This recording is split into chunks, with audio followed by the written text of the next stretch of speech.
Dan akhirnya emas melalui penurunan yang sangat cepat sampai teritori 2888, tapi langsung rebound sampai di atas 2.900 kembali. Tapi kira-kira apa sih yang membuat faktor penggeraknya, dan apakah dolar juga mulai pelemahan atau justru mulai penguatan? Ini dia ulasannya. So, yang menjadi faktor penggerakan market ada kemarin plus 2 plus 1 ya. Jadi optimisme terkait dengan perdagangan Rusia dan Ukraina itu salah satu yang menjadi pemicu pemgerakan market.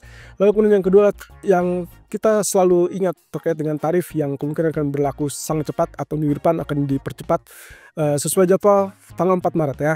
Jadi kemudian juga yang ketiga adalah indeks kepercayaan konsumen. Kalau misalnya lihat dari optimisme perdagangan Rusia Ukraina, sepertinya ini yang membuat kenapa harga oil persis dengan yang kita perkirakan dari 1 minggu terakhir bergerak turun dan akhirnya jebol 70 ya, dan sekarang berada di $69 per barel. Sementara harga emas itu juga yang kita juga sempat bahas bahwa kalau misalkan imbasnya dari harga minyak atau katakanlah secara keseluruhan perang itu selesai, kemudian minyak mengalami penurunan, maka safe haven jalurnya akan mengalami pelemahan. Nah, seharusnya di sini yang akan kita lihat adalah saham harusnya naik karena dengan kabar bagus, kabar positif kaitannya dengan perang yang selesai harusnya memicu minat terhadap risk asset atau dalam hal ini adalah pasar saham. Tapi itu tidak terlihat teman-teman. Sampai tadi malam saya melihat ada keanehan di mana yang kita lihat justru mata uang lain mengalami kenaikan seperti euro, pound sterling, tapi dolar mengalami pelemahan, imbal hasil treasury mengalami pelemahan, kemudian juga saham mengalami pelemahan, dan termasuk emas juga sempat tergelincir sampai 288 tadi.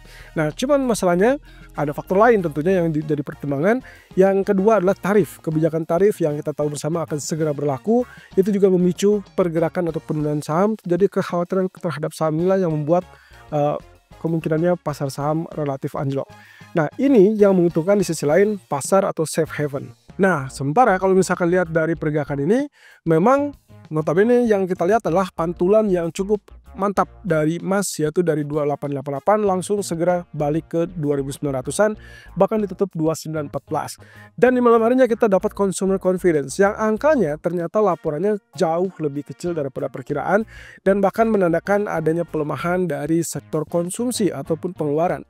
Sehingga inilah yang membuat kenapa saham mulai penurunan, lalu kemudian emas lagi-lagi naik gara-gara safe haven. So, yang menopang atau menahan emas sampai saat ini kembali lagi safe haven. Kalau kita kaitkan dengan perang yang sudah selesai, memang itu yang notabene ditunggu-tunggu dan diinginkan oleh Trump, tapi ya emas itu hanya bergerak turun sementara. Seperti yang kita jelaskan dari skema ini. Ini sudah kita bahas dari sejak beberapa minggu terakhir, termasuk kalau misalkan terjadi apa yang diinginkan oleh Donald Trump. Jadi pegangannya di sini teman-teman. Posisinya saat ini yang saya lingkari merah itulah perang dianggap sudah selesai atau menjelang selesai.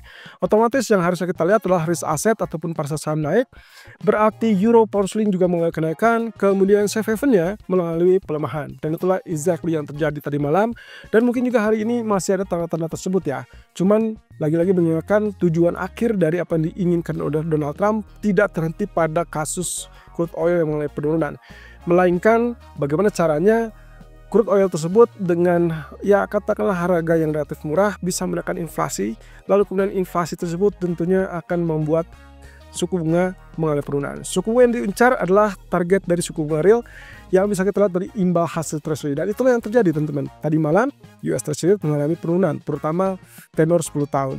Dan akhirnya ujung-ujungnya nantinya akan berujung kepada Federal Reserve yang bisa saja memangkas atau ikut memangkas suku bunga karena dia kategorikan proses disinflasi yang berlanjut.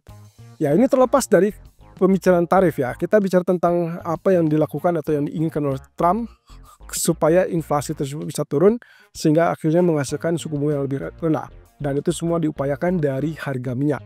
Jadi ujung tombaknya, goals utamanya adalah suku bunga yang rendah. Dan itulah yang membuat kenapa safe haven dalam ini adalah emas tetap bertahan di atas 2.900.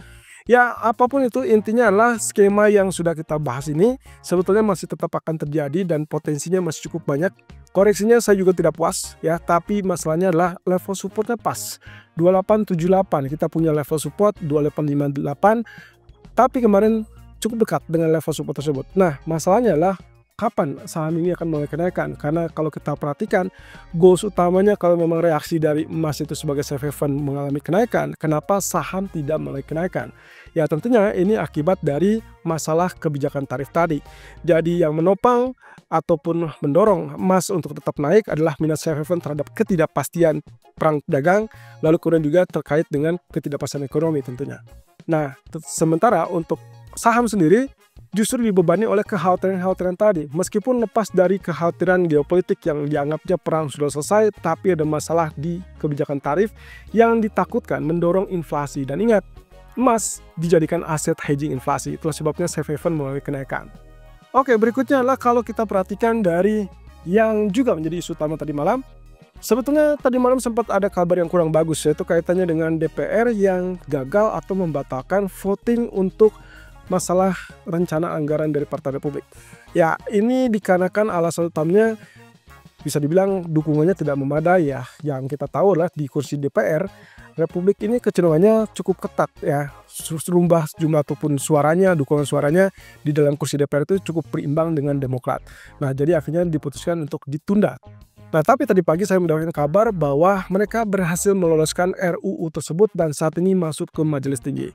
Itulah sebabnya kenapa saham, lalu kemudian imbal hasil treasury juga mulai penurunan.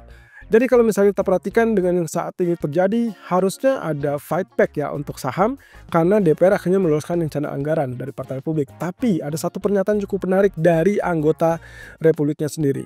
Dia mengatakan kalau misalkan ternyata anggaran tersebut disetujui atau disepakati, maka yang ada adalah defisit yang semakin memburuk sehingga hasil itu tidak bagus untuk ekonomi. Bukannya lebih baik, malah menjadikan lebih buruk. Itu sebabnya dalam agenda tadi di mana DPR hasilnya meloloskan anggaran tersebut, justru hanya satu ada orang ataupun ya dari Senat Republik yang membangkang atau yang tidak setuju. Sementara sisanya dari Partai Demokrat jelas tidak mendukung sama sekali. Pernyataan dari Presiden Fed Thomas Barkin mengatakan bahwa ada faktor ketidakpastian yang akhirnya membuat Fed layak untuk tetap berhati-hati. Ya, bagi dia ketidakpastian ini yang membentuk pola pikir di pasar, di mana kita juga belum ketahui bersama dampak sebenarnya dari kebijakan tarif Trump ataupun bahkan kebijakan pemangkasan pajak Trump. Jadi kalau misalkan anggaran sudah disetujui, itu adalah salah satunya terkait dengan kebijakan anggaran ataupun ya kebijakan pemangkasan pajak ya. Jadi pemangkasan pajak yang dilakukan itu nantinya di cover dari anggaran yang disetujui oleh DPR tentunya. Nah, balik lagi dengan pernyataan dari Thomas Barkin memberikan isyarat bahwa kita belum akan melihat penurunan suku bunga lebih lanjut dari Federal Reserve, at least di bulan Maret tidak ya. Tapi mungkin untuk beberapa waktu ke depan ya semua akan bergantung pada data, dan yang paling dekat data PCE yang menurut Barkin kelihatannya akan turun dibandingkan data CPI kemarin. Jadi realisasi atau pengharapan dari data inflasi ini akan terlihat dari data PCE yang akan muncul di hari Jumat. Ya kita tinggal tunggu saja. Intinya pendekatannya masih wait and see. Ya, itu terkait dengan inflasi termasuk juga efek dari kebijakan tarif ataupun kebijakan pemangkasan pajak Donald Trump. Nah, agenda penting yang perlu kita ingatkan adalah tentang Trump, lagi-lagi Trump. Yang pertama adalah pidato Trump, kemungkinan akan muncul di 9 AM atau 9 pagi waktu Amerika, dan itu berarti 9 malam waktu Indonesia bagian Barat, nanti malam ya. Lalu kemudian rapat kabinet, dia juga akan memimpin rapat kabinet jam 11-nya, ya 11 pagi waktu Amerika, berarti sekitar jam 23.00 waktu Indonesia bagian Barat. Dan terakhir tentunya penandatanganan executive order, ini yang kita tunggu-tunggu. Apa yang akan diputuskan dari eksekutif order terbaru ini? Apakah ada poin penting terkait dengan tarif untuk otomotif atau bahkan resiprokal atau bagaimana? Yang jelas semua ini masih tunggu-tunggu, dan itulah yang membuat kepada saham mengalami tekanan karena adanya kecemasan atau kekhawatiran ya. Ketidakpastian ini lagi-lagi teman-teman, ini yang akan menopang atau mendukung safe haven, dan salah satunya adalah emas. Tidak hanya emas tapi juga yen, Japanese yen, atau mungkin juga obligasi, atau mungkin juga dolar. Tapi karena imbal hasil mengalami penurunan, tentunya normalnya adalah dolar itu akan ikut mengalami pelemahan. Jadi yang akan kita lihat harusnya euro, pound sterling naik, lalu kemudian emas juga berpotensi mengalami kenaikan. Tapi lagi-lagi potensi dari hal yang kita sebut-sebut dengan perdamaian Rusia-Ukraina mungkin agak sedikit membebani terlebih dulu. Tapi pada dasarnya bagi saya itulah profit taking yang memang sudah ditunggu-tunggu sejak lama. Oke, ekonomi kalender untuk hari ini berarti untuk Jerman kita akan lihat German Consumer Climate yang diperkirakan kurang lebih menguat ya, tapi menguat tipis dari minus 22,4 menjadi minus 21,7. Sementara di malam hari kita akan lihat the crude oil inventories, ini versi EIA. Anda bisa lihat tadi pagi, tadi subuh kurang lebih jam 4.30 itu versi API. Datanya justru kalau Anda lihat ini adalah angkanya hijau, yang artinya pasokan relatif berkurang ya, minus 0,64. Artinya kalau pasokan berkurang, otomatis kita melihat ada konsumsi yang agak berlebih, dan itu berarti harusnya positif untuk oil. Dan itu tidak terlihat teman-teman. Harga minyak justru mulai penurunan di bawah level $70, bahkan sudah berada di $68.90. Nah, nanti malam yang perlu kita pastikan adalah versi EIA-nya.